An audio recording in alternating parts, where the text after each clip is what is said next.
tady Antonín Pilou, neboli Tonda. Říkejte mi, jak chcete, hlavně jak tam je Antonín nebo Tonda. Jsem tu znova, dneska mi vážili, dneska nejsem tak rychlej, vždycky jako třeba jo, v prvním videu, v druhém videu, v třetím videu, v čtvrtým a co já vím, čího to. Možná budu natáčet s Chlápkem, neřeknu s jakým, řeknu akorát, že má bílý vlasy jak moje podpaží za doby 2004. Teďka moje podpaží vypadá takhle. Ne. No bez... No já si akorát jen tak zpívám. Mě dneska špatně. Chci pozdravit do videa.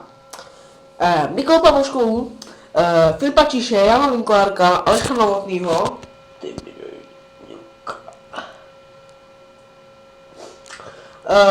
Můžete mě najít i na Google Plusku Antonín Pilou. Normální profilovku tam mám. A můžete najít i Tondanimuse. Takže Tondanimus re, je to fake, nejsem to já. Je to fake nějaký z Gotemu. Vážně to tam mám napsáno, že je z Gotemu. On tam mám normálně, že ty vole, jak to tam je. A jedno. Anonymous Hacker. I love